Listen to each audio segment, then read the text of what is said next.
नमस्कार, फाइटर समाचार में आपका स्वागत है। पेश आज 23 दिसंबर सुबह 6 बजे राजस्थान की खास खबरें।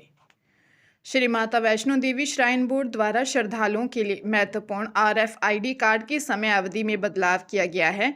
जारी बदलाव के तहत अब श्रद्धालुओं को यात्रा RFID कार्ड लेने के 10 घंटे के भीतर बाणगंगा, ताराकोट सहित हेलीपैड जैसे प्रवेश द्वार पार करने होंगे, अन्यथा उनका RFID कार्ड अवैध माना जाएगा। वहीं श्राइन बोर्ड द्वारा जारी आदेश के तहत RFID कार्ड यात्रा मार्ग पर प्रवेश करने के बाद 24 घंटे तक वैष्णो देवी भवन पर नमन हेतु मान्य होंगे। इससे पहले RFID कार्ड लेने से 12 घंटे तक यात्रा मार्ग पर प्रवेश हेतु मान्य होता था, पर श्राइन बोर्ड द्वारा हाल ही में निकाले गए आदेश के तहत अब RFID कार्ड 10 घंटे तक ही मान्य होंगे। ऑनलाइन बुकिंग करवाकर कटरा पहुंचे श्रद्धालु बाणगंगा काउंटर पर रात के समय भी RFID कार्ड हासिल कर सकते हैं। राजस्थान सहायक अभियोजन अधिकारी के 181 पदों के लिए केवल 4 अभ्यर्थी ही पास हुए हैं और सभी सामान्य वर्ग से हैं। आरक्षित वर्ग के किसी अभ्यर्थी का चयन नहीं हो पाया।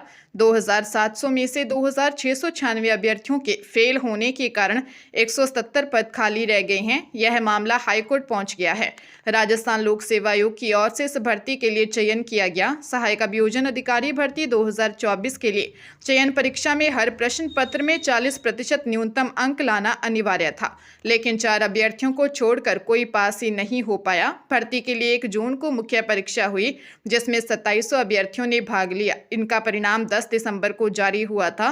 फेल हुए अभ्यर्थियों में से ऐसे अभ्यर्थी भी शामिल हैं जिन्होंने RJS भर्ती परीक्षा 2025 में 40% से अधिक अंक प्राप्त किए। याचिका में हाईकोर्ट से सहायक अभियोजन अधिकारी भर्ती परीक्षा निरस्त करने की मांग की गई है।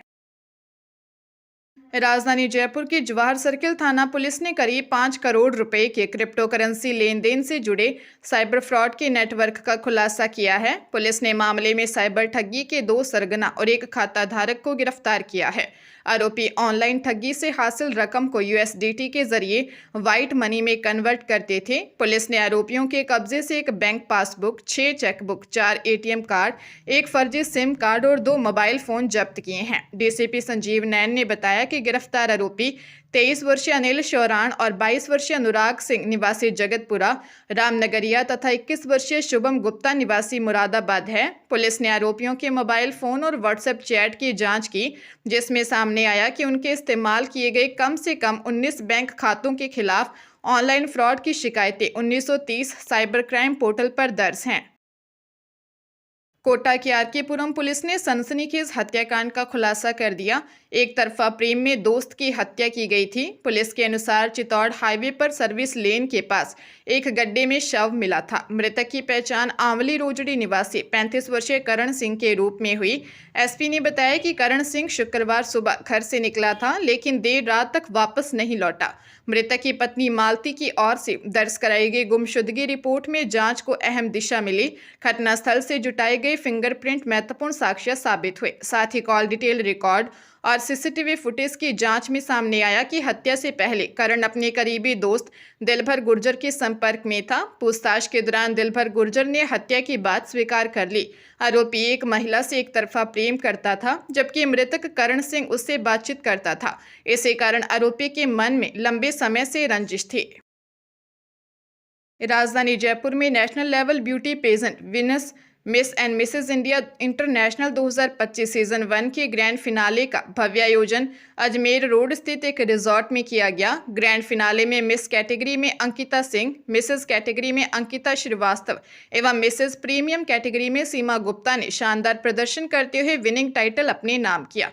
विजेताओं को ताज पहनाकर सम्मानित किया। आयोजक JJ कश्यप और शो डायरेक्टर सरोज चौधरी ने बताया कि देश के विभिन्न राज्यों में हुए ऑडिशन में करीब 500 प्रतिभागियों ने भाग लिया, जिनमें से कड़े चयन के बाद 30 फाइनलिस्ट को मंच मिला। फाइनलिस्ट में फैशन डिजाइनर लक्षिता माहेश्वरी के ट्रेंडी कलेक्शन को 6 फैशन सीक्वेंस में रैंप पर प्रस्तुत किया।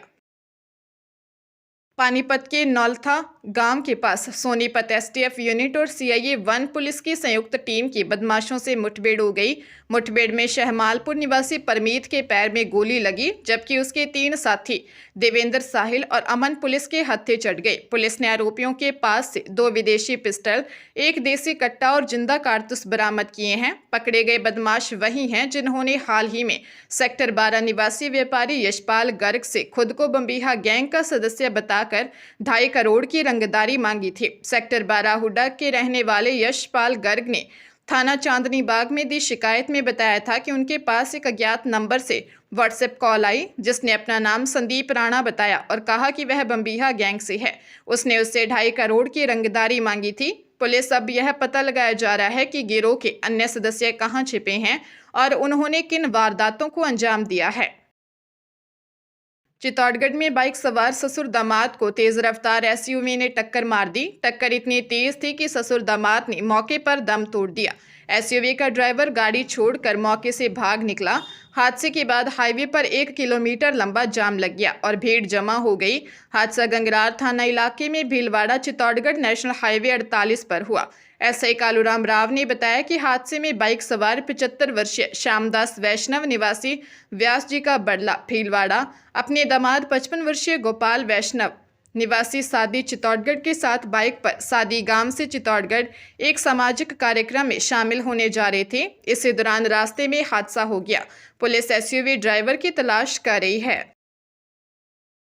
राजस्थान में कैब कंपनियों पर नकेल कसने के लिए परिवहन विभाग ने Rajasthan motor vehicle aggregator rules 2025 का ड्राफ्ट जारी किया है। इसके तहत कंपनियों को वाहनों का संचालन करने के लिए लाइसेंस प्राप्त करना अनिवार्य होगा और उन्हें अपना ऑफिस खोलना पड़ेगा।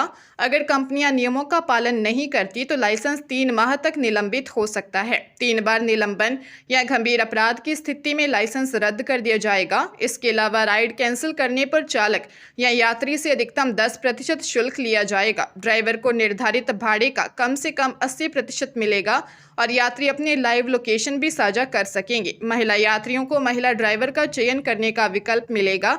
लाइसेंस के लिए आवेदन शुल्क 10,000 और सुरक्षा जमा राशि 10 से 50 लाख रुपए तक होगी। भीलवाड़ा जिले के शाहपुरा में जहाजपुर बाईपास पर एक सड़क हादसे में 2 युवकों की मौके पर ही मौत हो गई। एक तेज रफ्तार बोलेरो सड़क किनारे खड़े एक ट्रेलर में जा घुसी, जिससे यह हादसा हुआ। हादसे में एक व्यक्ति गंभीर रूप से घायल हो गया, जिसे भीलवाड़ा रेफर किया गया है। पुलिस के अनुसार मृतकों की पहचान टोंक जिले के मेहंदवास थाना क्षेत्र के छूली निवासी 29 वर्षीय आत्माराम मीणा और 28 वर्षीय बाबूलाल मीणा के रूप में हुई है। आत्माराम बोलेरो चला रहा था। इसी हादसे में छूली निवासी 30 वर्षीय टिप्पू गंभीर रूप से घायल हो गया। उसे प्राथमिक उपचार के बाद शाहपुरा जिला चिकित्सालय से भीलवाड़ा रेफर कर दिया गया है। दोनों शवों को शाहपुरा जिला चिकित्सालय की मोर्चरी में रखवाया गया है। पुलिस हादसे की जांच कर रही है। टोंक कोतवाली थाना क्षेत्र में नाबालिग छात्रा से रेप का मामला सामने आया। आरोपी युवक ने पीड़िता से इंस्टाग्राम पर दोस्ती की, फिर छात्रा को बहला फुसलाकर अज्ञात स्थान पर ले गया और रेप किया। पुलिस ने पीड़िता का मेडिकल करवाया है। वहीं आरोपी की तलाश शुरू कर दी है। थाना प्रभारी भंवरलाल वैष्णव ने बताया कि कोतवाली क्षेत्र निवासी 21 वर्षीय फिरोज नामक युवक ने अपने मोहल्ले में रहने वाली छात्रा से करीब 2 माह पहले इंस्टाग्राम पर दोस्ती की, फिर उसे बाइक पर बिठाकर सदर थाना क्षेत्र में अज्ञात स्थान पर ले गया, जहां उसने 15 वर्षीय छात्रा से रेप किया। रेप के बाद फिर उसे बाइक से बाजार में छोड़ गया। मां ने लड़की के साथ कोतवाली पहुंचकर रिपोर्ट दी। मामले की जांच टोंक डीएसपी मृत्युंजय शर्मा कर रहे हैं।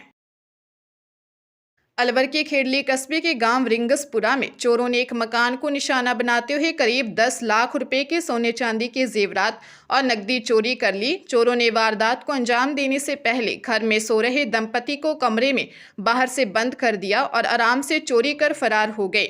मकान मालिक बाबूलाल मीणा ने बताया कि घर में रात के समय अज्ञात चोर घुस आए। चोरों ने एक कमरे की अलमारी का ताला तोड़कर उसमें रखी सोने की 4 चूड़ियां, एक सोने की चेन, कानों के टॉप सहित अन्य जेवरात चुरा लिए। इसके बाद दूसरे कमरे में रखा एक बक्सा उठाकर अपने साथ ले गए।